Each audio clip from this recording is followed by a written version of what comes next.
রাষ্ট্রপতি শাহাবুদ্দিন চুপ্পুকে পদে বহাল রেখেই সাংবিধানিকভাবে দেশ পরিচালনা করতে চায় বিএনপি।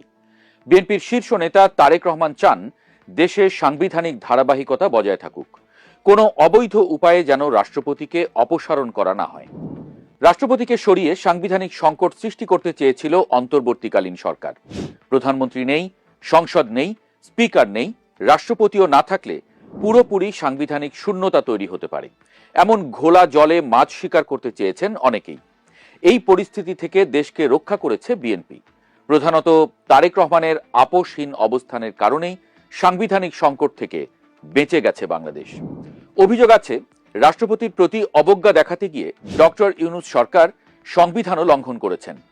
যদি তা প্রমাণ হয় তবে এজন্য ডক্টর ইউনূসের শাস্তিও হতে পারে। মনে করা যেতে পারে 2024 সালের আগস্টে ছাত্র জনতার আন্দোলনের মুখে ভারতে পালিয়ে যান তৎকালীন প্রধানমন্ত্রী শেখ হাসিনা। তিনি যথাযথভাবে রাষ্ট্রপতির কাছে পদত্যাগ করেছেন কিনা এ নিয়ে বিতর্ক আছে। রাষ্ট্রপতি শাহাবুদ্দিন চুপ্পু নিজেই গণমাধ্যমে বলেছেন প্রধানমন্ত্রীর পদত্যাগপত্র তিনি দেখেননি। শুধু তাই নয়, বাংলাদেশের সংবিধান অনুসারে অনির্বাচিত কারো সরকার প্রধান হওয়ার সুযোগ নেই। তত্ত্বাবধায়ক সরকার ব্যবস্থা সংবিধানে নেই।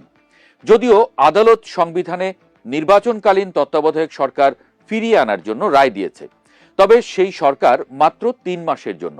কিন্তু যে প্রক্রিয়ায় ডক্টর ইউনূস সরকার 18 মাস ক্ষমতায় ছিলেন তার বৈধতা আনা হয় সুপ্রিম কোর্টের মহামতের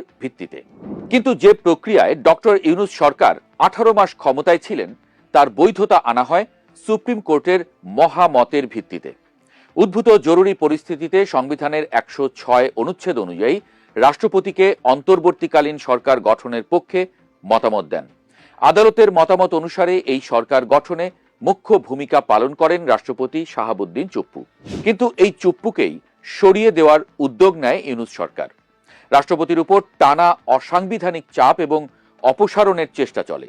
সম্প্রতি গণমাধ্যমে দেওয়া সাক্ষাৎকারে রাষ্ট্রপতি স্পষ্টভাবে বলেছেন অন্তর্বর্তীকালীন আমলে তাকে উপড়ে ফেলার একাধিক পরিকল্পনা চালানো হয়েছে।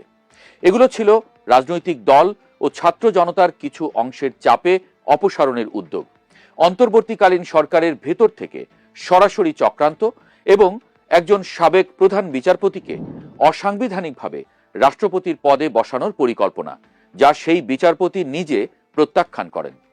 এর মাধ্যমে প্রমাণিত হয় অন্তর্বর্তীকালীন সরকার বাংলাদেশের সরকার পরিচালনায় সাংবিধানিক ধারাবাহিকতাকে সম্পূর্ণ অগ্রাহ্য করার চেষ্টা করেছিল।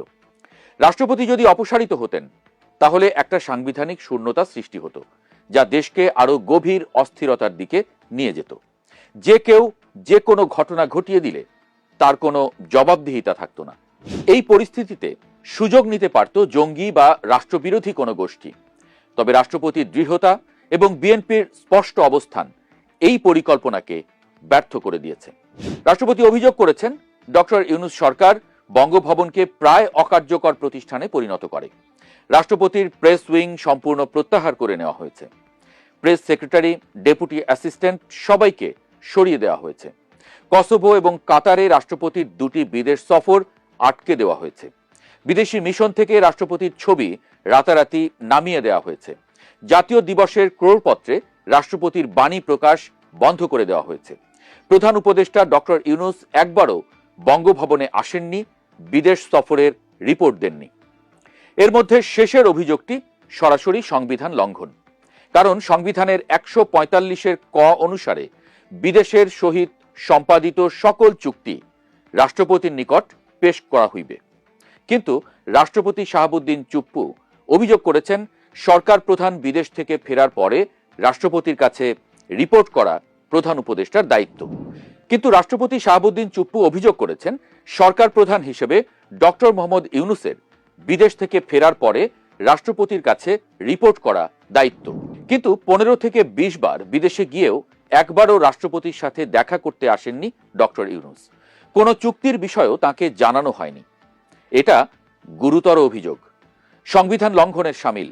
যদি এই অভিযোগ প্রমাণিত হয় তাহলে মৃত্যুদণ্ড পর্যন্ত শাস্তি হতে পারে, কারণ সংবিধান লঙ্ঘনের সর্বোচ্চ শাস্তি মৃত্যুদণ্ড।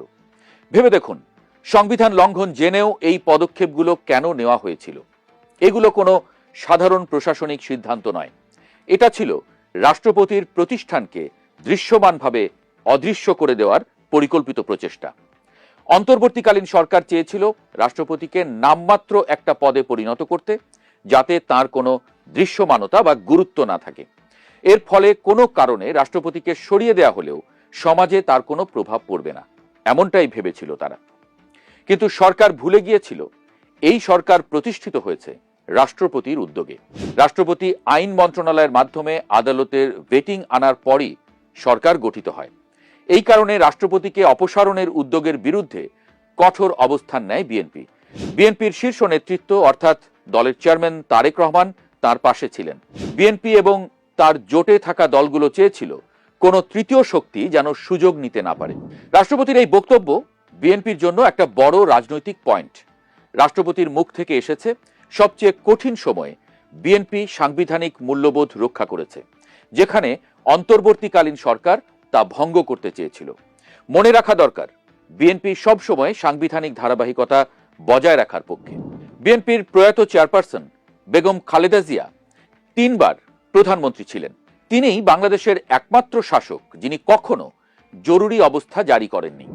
ভূরাজনৈতিক কারণে বাংলাদেশে প্রভাব বিস্তার করার জন্য পরাশক্তিগুলোর লড়াই চলছে।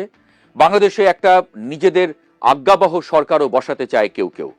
কিন্তু বিএনপি এবং দলের চেয়ারম্যান তারেক রহমানের আপোষহীন ভূমিকার কারণে তাদের এই চেষ্টা সফল হয়নি, এটা আজ বলা যায়। বিএনপি সব সময় বলে গেছে রাষ্ট্রপতিকে সরাতে চায় না বিএনপি।